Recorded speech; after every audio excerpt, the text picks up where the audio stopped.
Good morning. I'm Dusky Cherry, President of ITC Midwest. For the third straight year, we are pleased to be the presenting sponsor for the Iowa Ideas Conference and extraordinarily proud of our partnership with the Gazette. As an electric transmission company serving 2/3 of the state, ITC Midwest is invested in and has a very real stake in the future of Iowa. We've supported this conference since its inception because we embrace its mission of gathering hundreds of Iowans together to explore the key questions and the big ideas that will shape the future of our state.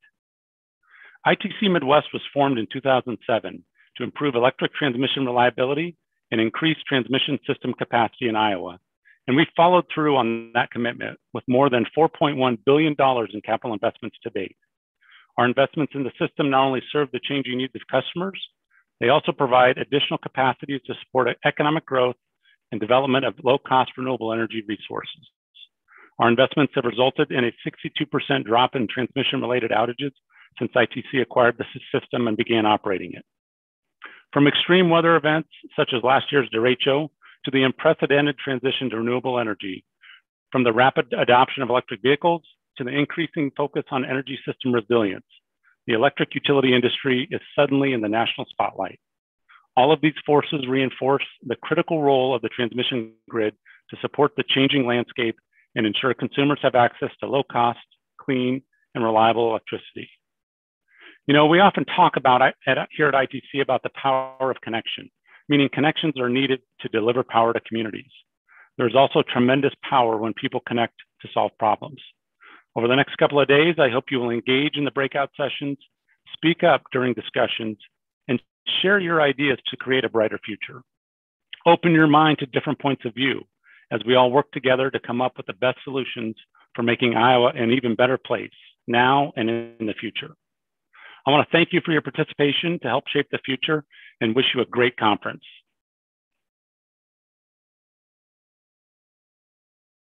Welcome to the afternoon sessions of Iowa Ideas. Hope you guys have had a good day so far. And the morning sessions, this panel is called New Life in a Tired Space. And for those of you that may not have the description right in front of you, I'll read it really quick. How can a space defined by a community as quote unquote tired qualify as a strong candidate for second chance success? A future forward look with review of successful projects, along with the opportunities and challenges through TIF incentives and other financing ways. With me, I have three great and experienced panelists. I'll let them introduce themselves here a bit more on what they do. But I have Dale Todd, Michael Kiernan, and Marty Dougherty here. And we will walk through. Dale, you're first on my screen. Do you just want to introduce yourself, describe your multiple roles that you have, and maybe even as we go through, each of you can describe your respective communities.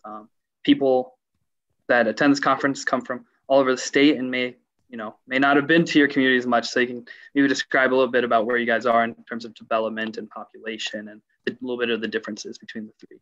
Yeah. Dale Todd. Currently, I'm on Cedar Rapids City Council. My district includes downtown, New Bohemia, Czech Village.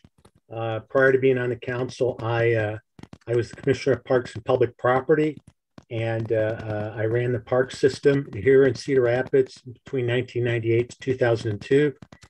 In between those 2 years, I worked for a company called Game Time, and Game Time actually has to be they're the largest playground manufacturer in Iowa.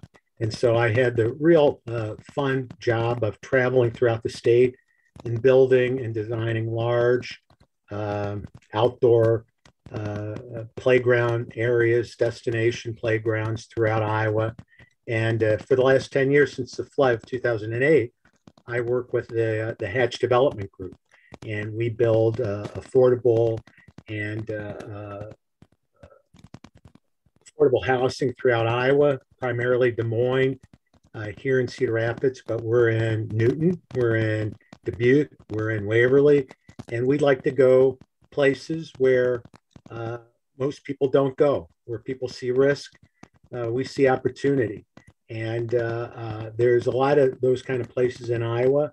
And I'm just glad to see all the people who are showing up on this panel. This looks like, even though it's the afternoon session and sometimes you lose people, I think we've got a pretty damn good panel right here. And so go ahead. Who's next? Michael, you're up next on my screen. All right. My name is Michael Kiernan. I'm from Des Moines, Iowa, and I have Kiernan Development and Construction, and I'm partnered with Hatch Development Group. And so Dale is really my boss. I didn't say that, but just so everybody knows, he's really kind of my boss.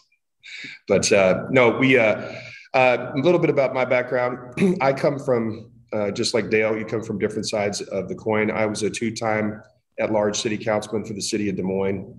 I was a former chairman of the Iowa Democratic Party. So I had the great opportunity of traveling every county in the state. And I'm excited to be here. I appreciate you guys having us. I don't think you need us to tell you any more about Des Moines and our city. But we do have many challenging areas in this city that are tired spaces that look forward to talking about through this conversation. And Marty, you are next on my screen. Good afternoon. I am Marty Dougherty. I'm the Economic and Community Development Director for the city of Sioux City. Like these other gentlemen, in a past life, I was a city council member as well, a long time ago. I've been doing this job for about 15 years. I know you're familiar with Des Moines and Cedar Rapids. Sioux City is out on the western coast of Iowa. We are on the border of Iowa, Nebraska, and South Dakota. So sometimes called the Siouxland region, which kind of impacts our role a little bit because the Siouxland Initiative, which is our private EDO, covers 3 states. So we play probably a little bit larger role in economic development maybe than in some other communities may, where you have we're all in one state. But Sioux City is about 85,000 people. We went up about 2,500 to 3,000 people in the last census, which was good. It hasn't always happened in the past. We're kind of a regional hub in terms of employment and healthcare and retail, entertainment, and all those kinds of things. Sioux City has kind of a colorful past. We've gone through a lot of boom and bust time periods in our history. We're a large food processing center. We're actually the largest food processing center per capita in the United States. So not the largest one, obviously compared to Chicago's and LA's of the world, whatever. But that kind of reflects, I think, the agricultural strength of Northwest Iowa, and our economy is kind of built around that. Over the years, sort of famously had a stockyards area that's right on the interstate, which always affected the perception of Sioux City. That area has evolved. I'll talk about that a little bit. And as the community continues to evolve, we just finished a 10-year-long DOT reconstruction of the interstate through Sioux City, which was a big deal. And lots of kids here grew up so far not knowing when it wasn't under construction. So it's kind of interesting. But we got that completed, and the city continues to evolve and grow. And looking forward to talking about some of the, I guess, tired spaces that are maybe coming to life. Definitely. Well, thank you guys for those introductions. Before I ask my first question, I just want to remind attendees to feel free to submit your own questions at any time throughout this panel. And I will get around to asking as many as possible. We have a ton that might not be completely possible, but if there's a few here and there, we can hopefully get through them all. So at any time you guys want to ask a question, go ahead and submit. But my first question for you guys, can you briefly introduce some of these projects that come to mind that you guys have or are working on? I know there's a ton, but is there a few you can pick that are front of mind right now, just so we can start touching base and explaining, what exactly new life in a tired space means, either from buildings or Dale, I know you're obviously very involved in the Cedar Lake restoration, which is a really unique type of project for something like this. Perhaps you want to start, Dale, but anyone could dive in first. Iowa, probably in the mid-90s, really in a lot of our major urban cities, and I'm going to go back to the Vision Iowa Fund that was created. Mm-hmm. Everybody's got these old, tired brownfield sites that really have sort of been, like a can we've been kicking down the road for years. When Vision Iowa came up, it gave a lot of these communities, including Sioux City, an opportunity to infuse some funds into projects that improve the quality of life. Cedar Lake is an old industrial site. Every city's got these old industrial brownfield sites where maybe coal and energy were used to produce power, and where you've got either a riverfront that's been really torn up, like Dubuque along the Mississippi, the ice harbor there. Here in Cedar Rapids, it was a lake project, and it was an old lake that had a master plan done in the mid '80s, but never really got off the ground until just recently. And it took us probably about 6 years to get going. My point is, we've all got these projects in our communities. It usually takes 3 or 4 times of good trying to really get them off the drawing board to a place where you can get community buy-in, you can begin fundraising, you can begin the engineering to get things going. This is one of those projects where we were able to bring the grassroots, embrace the grassroots, and bring everybody together to create a vision that was one of the easiest sales jobs I've ever made, but one of those ones that has been out there. And in this case, the timing was just right. And so we'll talk more about that later. But Mike, you've got some? Yep. And it's been an honor to work with Dale, and we just scored a new project in the city of Cedar Rapids, and for what is a Grayfield site, a site that's been run down and underutilized. But the project that we had that is under construction here in Des Moines is on a corridor in Des Moines called 6th Avenue. If you've been to Des Moines, it's really located around the regional hospitals. It's probably been the most economically depressed corridor for the last at least 50 years. And so we're excited that we're building, we picked the corner of what they call 6th and University Avenue in Des Moines, and picked a Grayfield site, and are currently under construction with a $9 million building, which is 5 stories and 43 units, that really will impact and change that corridor. And so we're excited to do that. It's also a part of how you're giving back some of these construction sites. It's supportive service set aside under the IFA award for 9%. And so 10% of the units will be, at a minimum, go to kids that have aged out of foster care. And in the building itself, there's supportive services by YSS to help those kids. Really, they're allowed, most of the kids in college aren't allowed to go to college, but this site sits about a half a block from the Des Moines Area Community College. So we're able to kind of integrate services, get them in a clean, affordable housing, and also kind of get them up that ladder and help them out in life by being right there. They can go to college, they can move forward for really a significant population that has been the most left behind. So that's one example of the tired site. And then another project that we're working on is the abandoned Winterset High School, built in 1921. It has a federal memorial outside for a gentleman by the name of George Stout, who, if people remember, he was the guy that saved the artwork after World War II.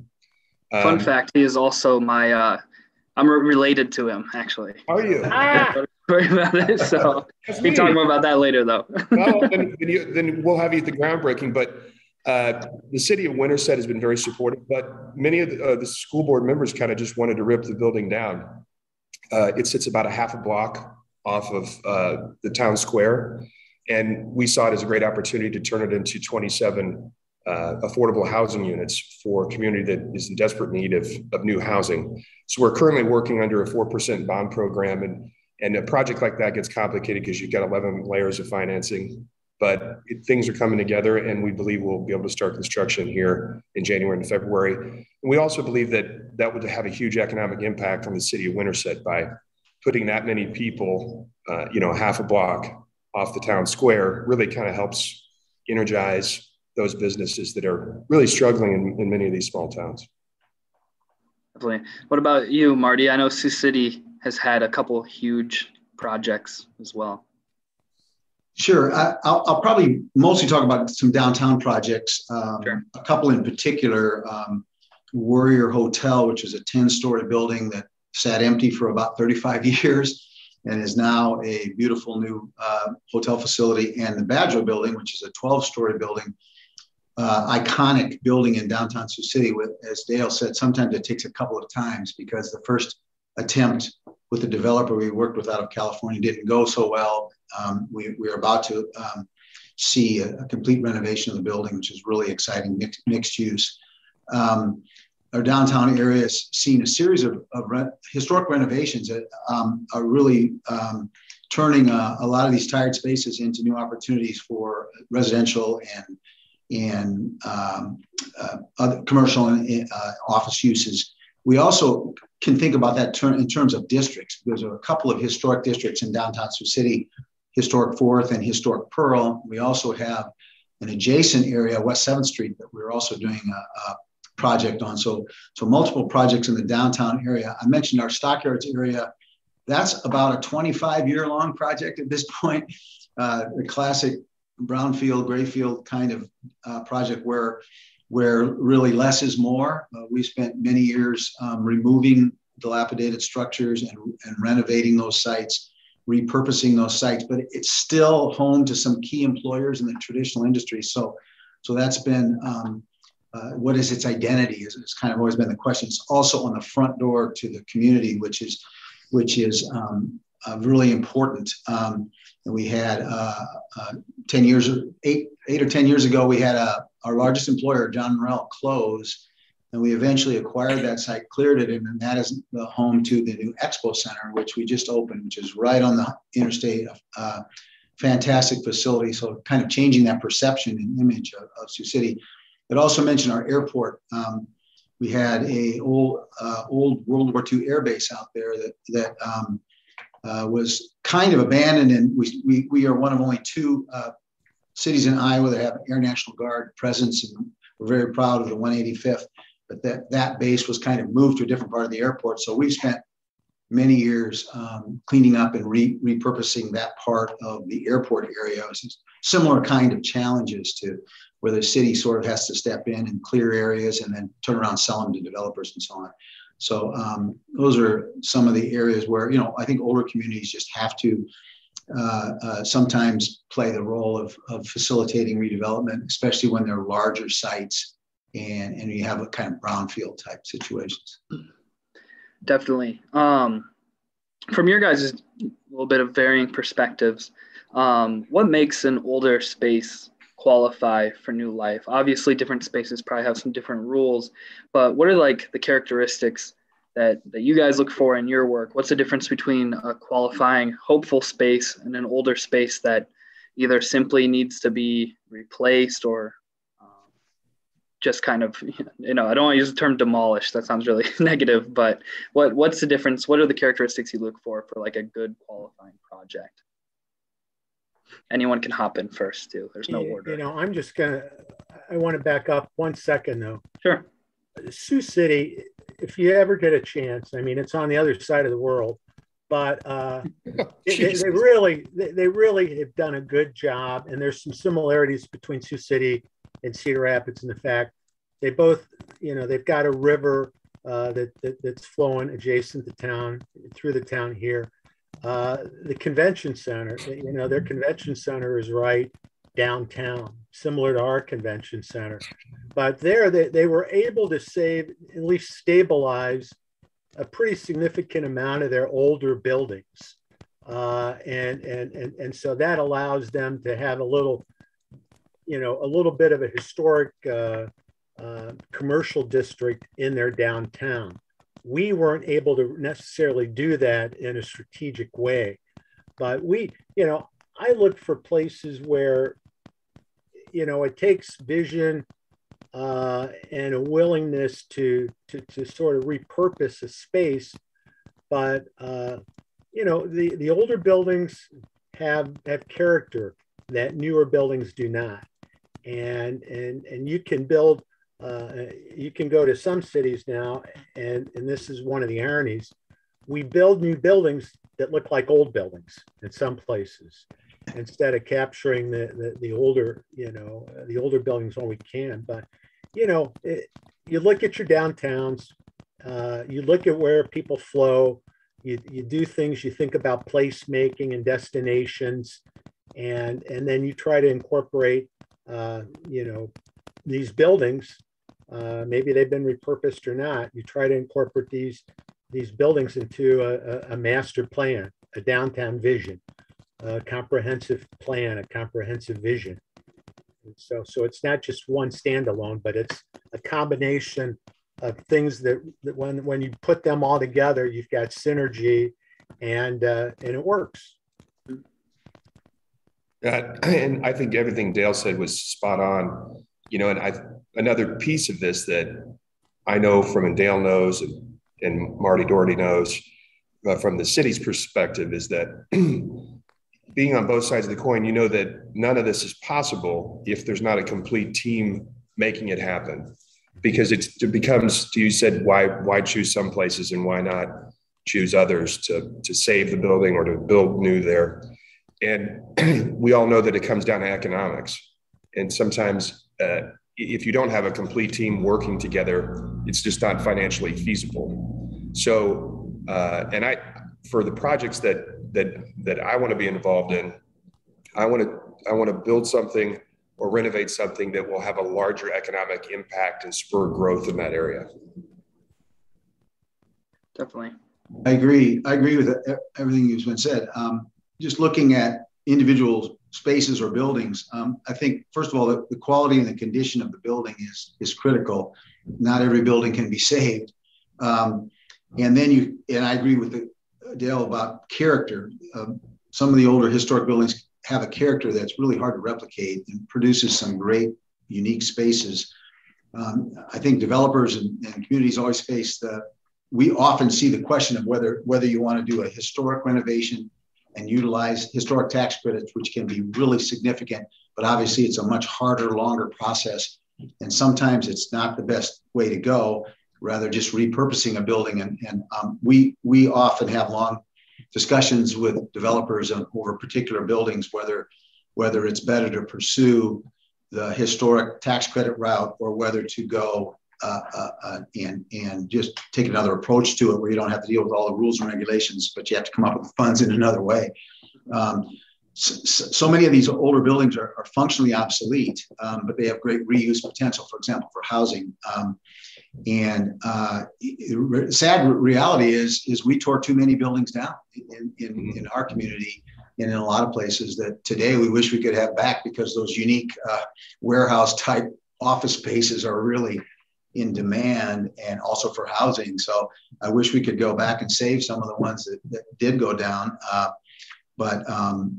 You do have to have kind of the other factor is in choosing a particular building is in a location where you can have kind of a critical mass of the buildings around it and the spaces, the urban spaces around it that can be attract continued developer interest. For sure. Starting at the beginning of some of these projects, could you guys speak to either any of the projects you've already mentioned or other projects you haven't mentioned, how these ideas come about in the first place? I know a lot of them are years upon years long from idea to finish, but for this question's sake, I'm wondering at the beginning, how do you get from idea to the real plan? Because that's the biggest first step is, getting lining everything up so that you can actually start to execute that idea. I think it first becomes someone has to have that vision. So I'll give you a project that we don't currently have under contract. I would love to see the project happen, but as we all know, retail is suffering, and a lot of the malls across America are failing. Merle Hay Mall in Des Moines has really kind of showed a vision to bring itself back. But there's an office building that's attached to Merle Hay Mall that's essentially vacant today. Jack Hatch and I talked about turning that into senior housing. And when you say go from point A to point the NNC and keeps going on. Is it, at first you got to take the steps, what's a project, what are the costs of this project? What the possible financial commitments, the sources and uses, and is that feasible? And in the case of that Merle Mall building, it had qualified for the number of years to meet and to be on the historic registry, but the SHPO said they didn't believe it had enough historic significance. And so that becomes kind of the disappointment in the project, and that becomes part of what Dale has said and Marty has said, is that a lot of these things take 3 or 4 times to do it, but it starts with that vision. And then it says, okay, well, we all know Governor Reynolds announced another $100 million for affordable housing. Could that project now possibly be back on the table because there's other sources of funds that could fill that gap of the uses to make that project viable? Again, I think it starts for all developers and people that work for the city and in government. It starts with that vision. For sure. I'll just say, I like to think I'm pretty creative, but there's not a lot of new projects out there. By that I mean there are different variations of things that people have thought of before, and that simply take time to get to fruition. I'll use one in Cedar Rapids. It was the Nubo City Market. The Nubo City Market had been talked about for like 20 years. And finally, it took the right combination of a core group of people who basically said they were going to take no hostages until the thing got built. And they, they were willing to, drive a vision. There's a lot of plans and a lot of books and a lot of projects that are on the shelves in economic development offices all around Iowa, but they didn't have people who were able to drive the vision. And that takes commitment. It takes a vision. By that, I mean, you have to show the community what it is you want to do. And you might get beat up a little bit in that process, but if it's a good project and it can stand on its own legs, it'll move forward. And that's how you get off the drawing board to a point where you're actually talking about putting a capital campaign in place, doing the engineering, the fundraising, doing the design charrettes, so that people can understand what it is that you want to do. In order to get the Cedar Lake Connect CR project, our small core group probably made 200 presentations. To anybody who wanted to hear us talk, we bought we bought a projector and we'd carry it wherever we went. And we'd show pretty pictures. And people didn't ask about the pictures. As long as the pictures were pretty, they understood that whatever it was that we were going to end up doing was better than what we have today. And so that's sort of how most projects start. You get a core group. They have to be willing to, they have to be in the long run, in it for the long run. They have to become the experts on what it is they're trying to do. But if they talk to enough people and do it in a way the community embraces, usually these things happen. I would say, Dale, that project in Cedar Rapids is incredible. I wish we could figure out how to replicate that. I love that. I love that project. We've never had any shortage of plans and studies and so on, especially of our downtown. I think the first thing you have to do is face reality. You go back 10 years or so ago in Sioux City, and we had really high vacancies in many of the older buildings and declining tax values. We have perception problems. One thing we still experience is property owner resistance. We've had opportunities we didn't get to because somebody didn't want to part with their building. And that it takes a little vision, takes some time to build the momentum. As I said, we had a lot of studies. One that I thought really helped us was a few years back, we had a IEDC panel came in and for a week and spent time here.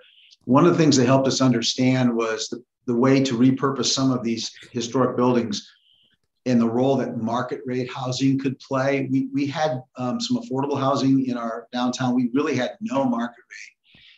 And so we kind of focused on that, put some incentives towards that. And now we've got a growing market rate. Not that you don't need both, of course you need both. But if you're going to get somebody to commit the dollars, a developer to commit the dollars, and maybe somebody to buy a condo or to invest in a building like that, they have to be convinced that it's going to be successful financially. And so we've been able to turn that corner, and now we've got a number of projects. In fact, we're kind of seeing the point where we do have a couple of new buildings, mixed-use buildings that have been, one under construction and one that was just completed. Kind of like Des Moines. Look at downtown Des Moines, and they've run out of historic buildings, and we're seeing all these amazing new mixed-use buildings being built all over the place. And we're just kind of getting to that point in Sioux City. So I think in today's age, economic development, we're talking about the need for people, attracting people, workforce, and downtowns can play and these kind of cool spaces can play a role in attracting young people and new people to Iowa. And but again, I think the ideas kind of evolved over time in these different areas in Sioux City. What kind of assistance could we find for infrastructure? You have to replace infrastructure in these older areas, and the role of it's public-private, and the role of business and what works for developers is critical. Definitely. I'd like to say too that I think both Dale and Marty brought up an extremely important part of this. There's been a lot of great projects that really we have a lot of work to do in as developers and as everybody in general to talk to the community about these projects, many of them that have affordable housing factors to supplement the sources, that they're okay, that there's these aren't evil people moving into the building that are going to destroy your neighborhood. And it reminds me of an old Bob Ray quote that he used to say, Iowans like to fashion themselves as progressive. They just don't like change. That's always stuck with me. And so, and then, as a developer, there's and I won't take the credit for it, but there's an old rock star who said to me once when I was I got to briefly meet him and talk to him briefly. He said, in life, he has an acronym. It's persistence, luck, timing, and capital. And I think in the development world, it's much the same way. Definitely. We actually have a question from the audience here. Anyone can come in and answer it. All of you guys can answer it. Iowa is a growing state, but the income is still paying lower wages. How are these refurbished buildings applying to or including communities with lower income? Can you guys speak to that a little bit more? You bet. That's so both Dale and I do a lot of affordable housing projects. And I think the thing that people don't understand about affordable housing, if you're not in the business, is that the general public views affordable housing as one layer, meaning you're the poorest of poor. And what they don't realize is affordable housing should really just be renamed workforce housing, because you can build at 80% average median income, 60% average median income, 30% average median income, and then you have Section 8. And I'll give you an example. In Winterset, Iowa, the instant pushback was, I don't want a bunch of poor people, homeless people moving in here and poor people. That was really the original community reaction. And then when I showed them, here's the people that will live here. They earn 60% of average median income.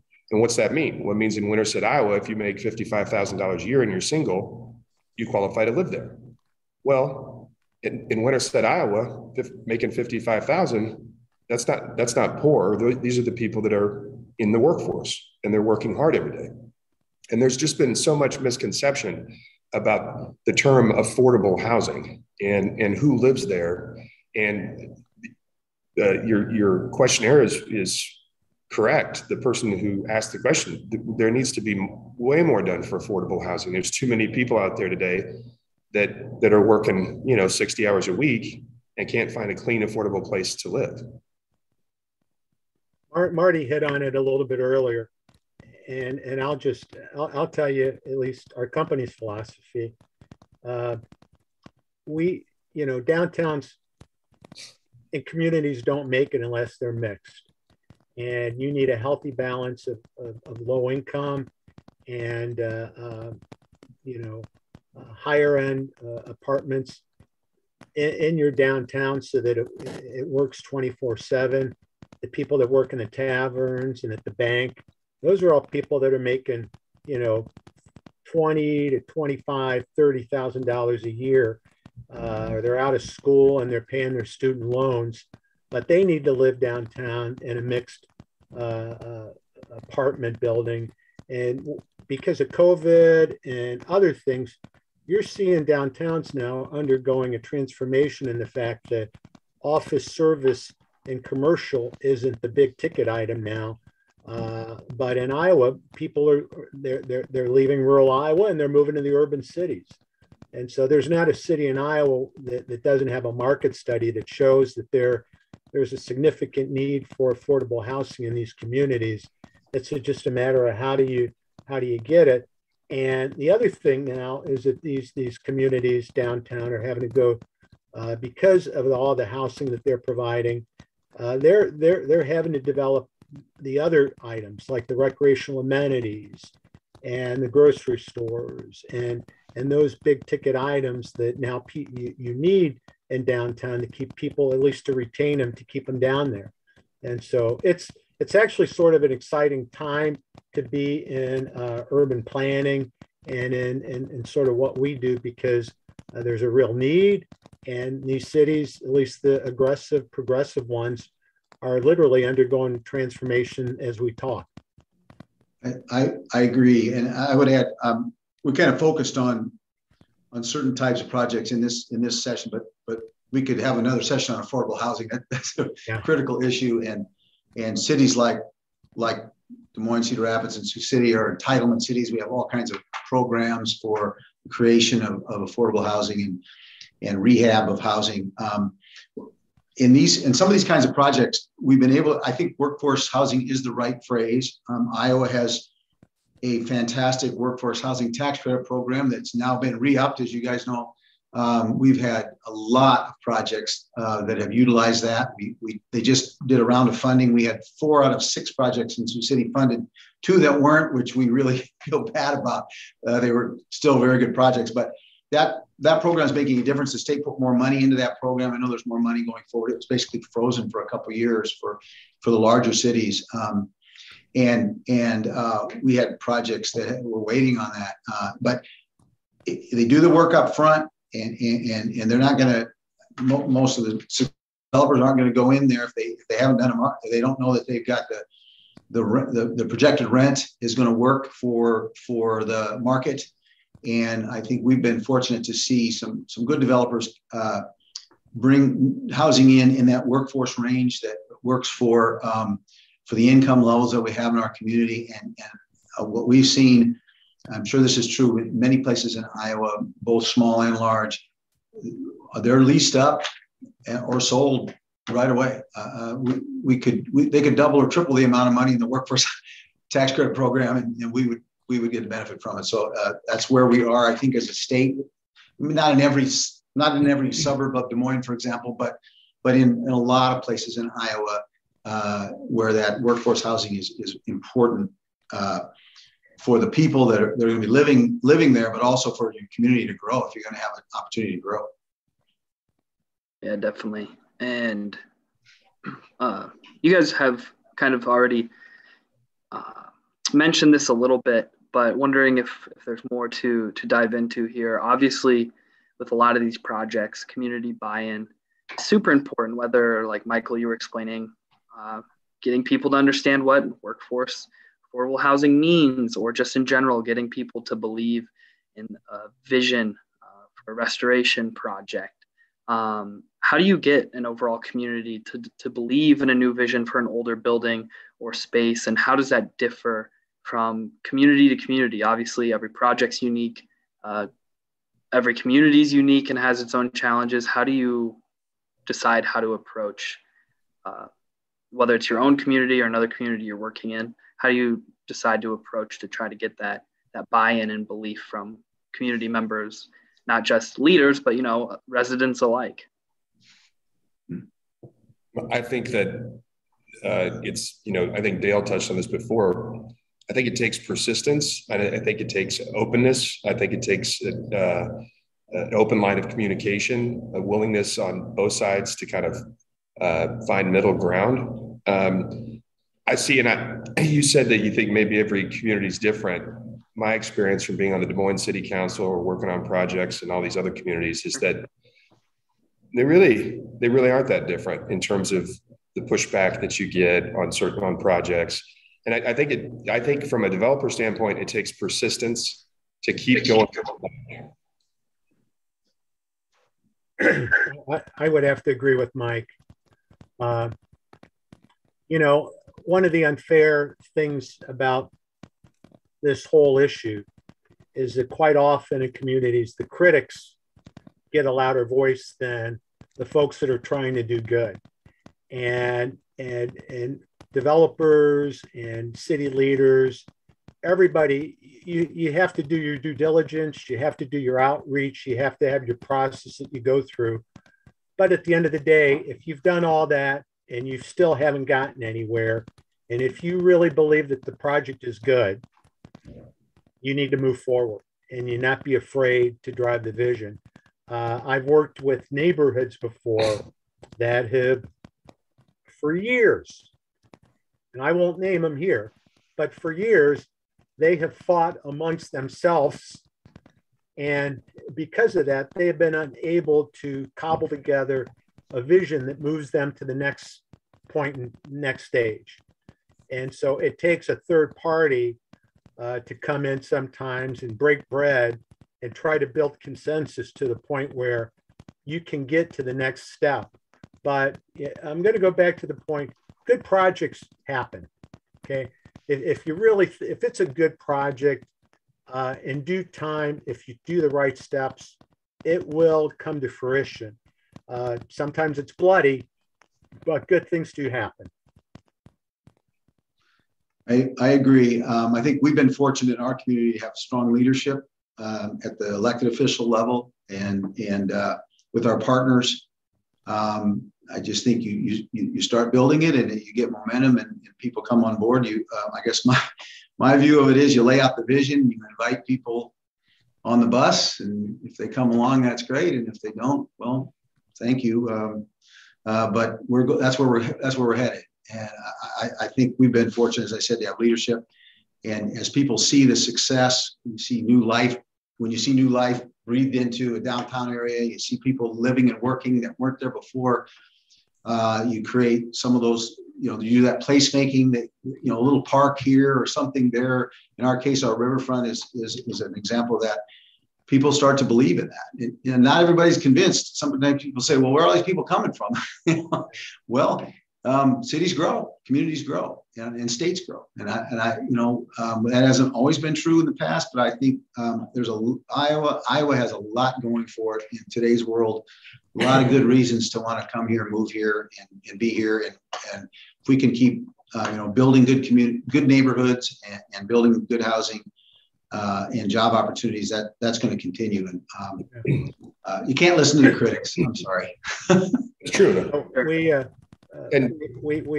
We built this. We remodeled Hotel Maytag in Newton. That actually it sat there for years. And then once we did that, you started to see how it breathed new life into the city. The Cedar Rapids Library that got built after the flood, that bond referendum, that got voted down.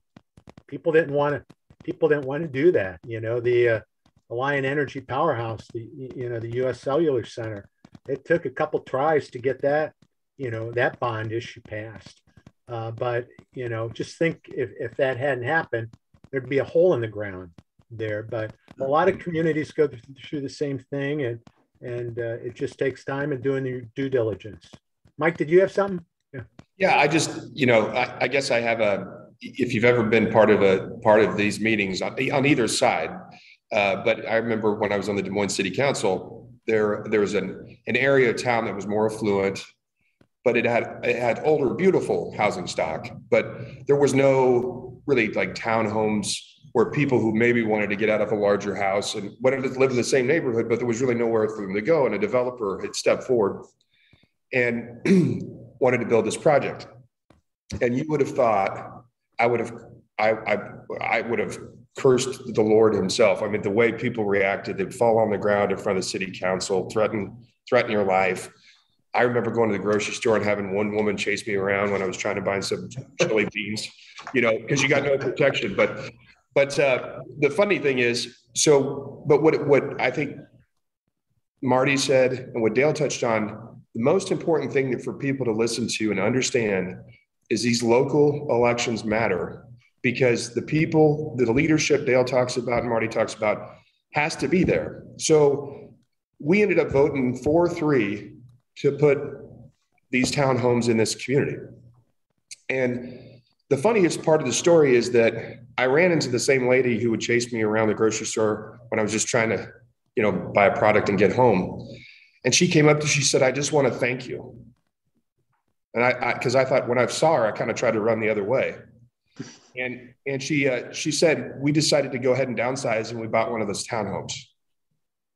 And so it just goes to show you that a lot of times, you have to have leadership on a council, and they have to have that vision and be willing to have the mettle to push it through, and that it ends up being great for the community. Yeah, for sure. Thank you all for sharing those thoughts. I want to speak a little bit more about specific projects, but ones that are in unique situations. Like, for example, I know Cedar Lake is, right near 380, and Sioux City's projects are, you have the interstate running through there too. And I'm sure there's some next to the interstate in Des Moines that you can talk about, Michael. But when these projects are near these interstates, it's kind of like they're set up as, as part of the entrance of these cities. People see these projects. Either they're already coming into town, or maybe they're driving past town, but they're going to see these things. So how do you kind of approach these interstate adjacent projects? And one, make sure that they're attractive to people driving by or driving through.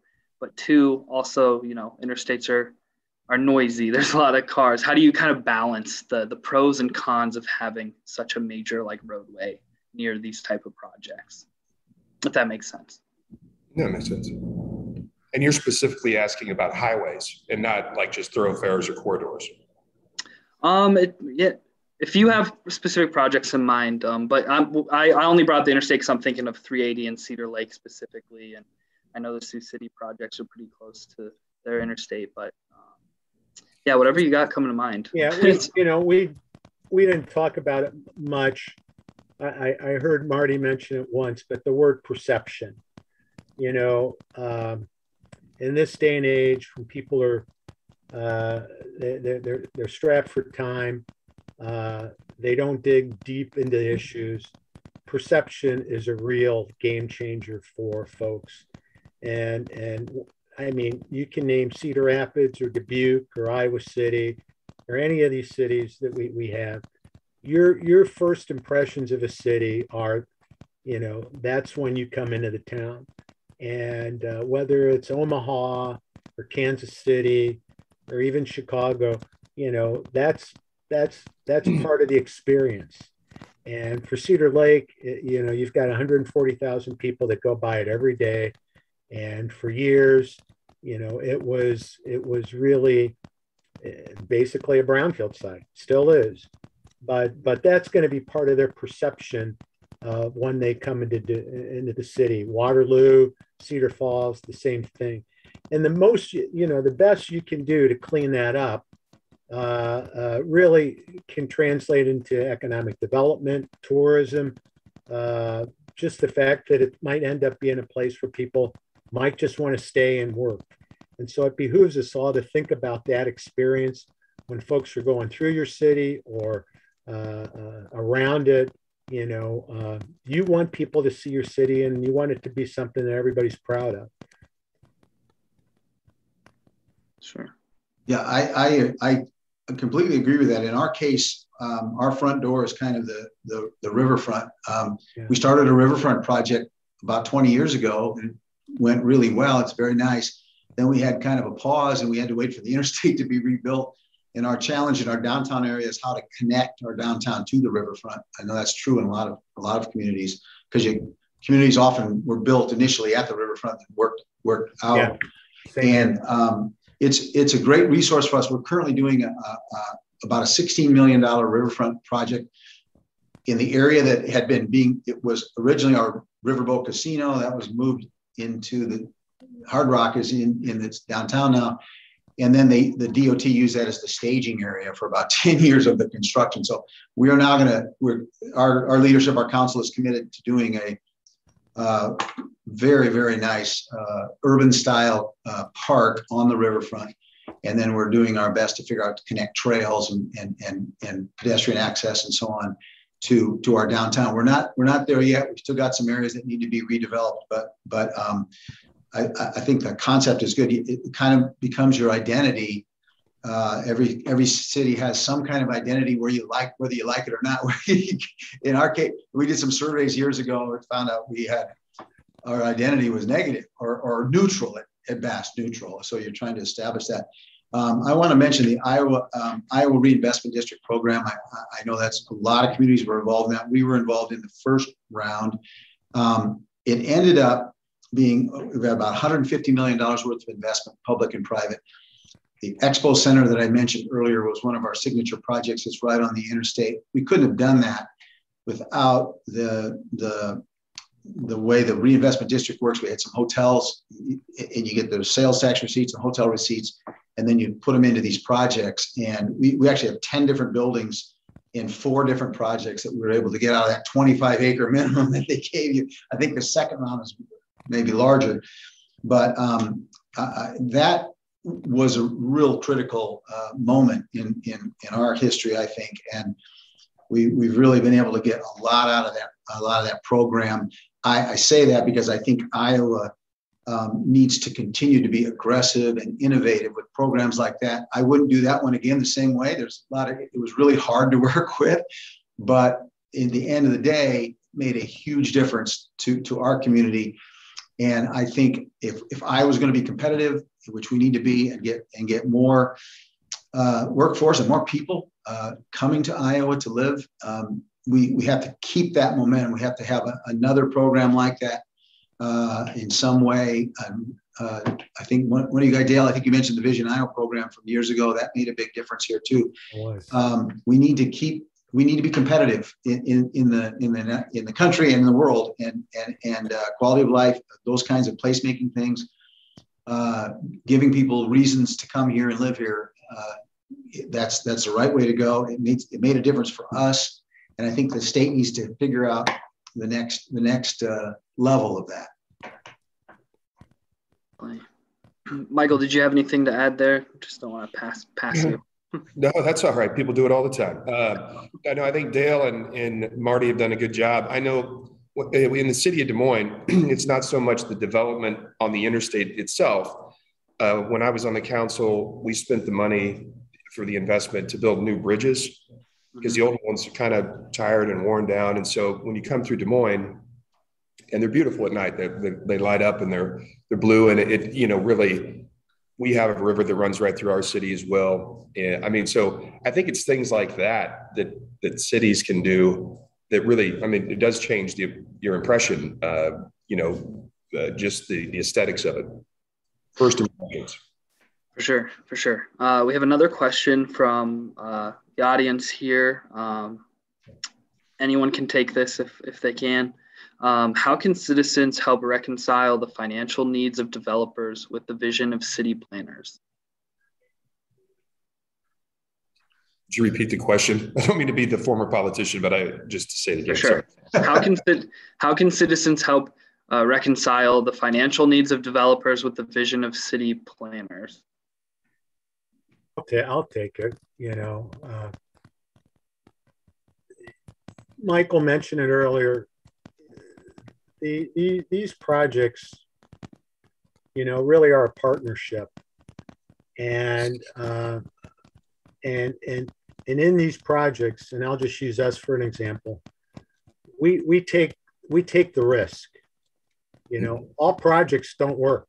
Nope. There are some projects that will not, for a host of reasons, not work. And in those cases, it's the developer that's out the money. And I mean, I've got one where, you know, a developer has already put $3 million in, and this project may not get off the board. And that's his risk. For cities that don't, Marty mentioned it a little bit earlier, it's very competitive out there. And for cities that don't move forward and do projects, they'll move backwards. And when you move backwards, you lose the property taxes. There are cities, and I won't name them, but there are cities in Iowa that you can see their downtown is dying or is on life support. And that's having a significant strain on the budget. And what happens, the only recourse these cities have is to raise their property taxes. We're working in a city soon where, I mean, basically we're just going to have to rebuild the entire downtown. And so there's always a juggling, a balancing act. And developers, they really don't make their money until, you know, 10, 15 years down the road when these projects are paid for. That's when they usually get a chance to recoup their, you know, the money that they've invested. But I'll let Mike or Marty speak to those a little bit more. No, I mean, as being a developer, I know people talk about developer fees. And I've always said, you got to look at that as a contingency fee. So I'll give you an example. The building on 6th Avenue that we're building, it's roughly a $9 million building. And I think the developer fee on it was about $750,000. So that sounded great when we closed the loans, right? And we put the package together, won the tax credits. But COVID hit. So lumber prices went up on the building by $275,000. Plumbing, you know, you name it, right? And so as a developer, then all of a sudden that developer fee is gone because it's really a construction contingency. And we know, I can name you a list of developers who have gone under in the years that even with city financial assistance, it doesn't matter. I mean, because in the development business, you get into a lot of things that are just out of your control. And especially when you talk about historic renovation, because anybody who's had any kind of experience at all with dealing with an old building is that you get in there and then you open up a wall and guess what? You found a surprise. And here's your surprise. You're full of asbestos. Now it's $100,000 for that, you know, and the list just keeps going on and on and on. And so that's why I think there's a misconception about developers out there as well, that this is just easy money, when the truth is you're really taking big gambles because a lot of things are out of your control. As a developer, you know, I know that on the 6th Avenue project I just talked about, the city had changed its zoning ordinance. Well, that total ticket cost was $170,000 on top of what we originally thought it would cost. So you see what I mean? There's a lot of things that become out of your control that where other people on the outside would say, well, that looks like just a guaranteed bet. It's not. I agree. I just would add, I think the question, if I understood, I think it's a fair question. I think we need to be, communities need to be good stewards of public funds. There's no question about that. And I think we always ask the tough question, are we going to get a return on our investment here? That's true. You know, many debates about TIF. TIF plays a key role in development in our state and our community. And we always tie to agreements. We always have to show that at the end of the project, or even during the project, there will be a return on it to the taxpayer, to the community. And we can show, I don't have them to show you, but I can show you graphs where these TIF district projects have proven over and over again that they grow the pie. It's not just a question of dividing up the pie. It grows the pie. And you're taking areas, especially in these older areas we're talking about today, where the tax values oftentimes have gone down dramatically. And by reinvesting in those areas, at the end of the day, you improve the balance in the community in terms of the tax funds that are available for all the other things you need, public safety and all the other things. And I think to be good stewards, we have to test that in every project. We have to look at that in every project. Does this make sense? Will this work? And yes, there is risk. There's always risk. There's risk to the developers and to the end of the community. But if you're careful about it and you make good investments, that's how you have to look at it. What is the return on investment? Another thing I'll just add is I like projects like we have these facade programs where we're offering some incentives and maybe we're doing the infrastructure on the street, but the building owner or the property or the business is participating in that. They're sharing in that, and I think that's a very successful model.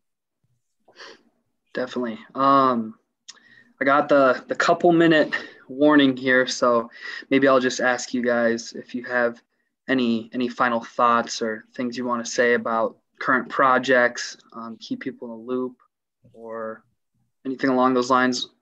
Yep, I just got the 1 minute mark, so I'll go. Iowa's a good place. People are good. They care about their communities. If you have a good project, you might be surprised how easy it is to get funded. The utility companies are our friends. They all want to do the right thing. This is an exciting time to be doing the kind of stuff we do. definitely. Yeah. Gage, thanks for having us or having me. And I think it's been a great conversation. And frankly, we need to have more of these. I think that it's productive for our entire state. For sure. I agree. Thank you very much. And I've been doing this a long time, but the voices of the young people that we hear, and we're talking a lot these days about entrepreneurship and startups, areas that we can do more in and to grow our state. Our state has been behind in that area in many cases. So it's at this point, it's about bringing in people, bringing in new ideas, fresh ideas. I like this program for that in that respect. And I think our state has a bright future. Cool. Well, I want to thank you guys for taking the time out of your day and attendees taking time out of your day to watch and ask your questions as well. I'm going to quickly selfishly plug. I'm done for the day here, but tomorrow around noon, come to the Big Ideas Shop Iowa session.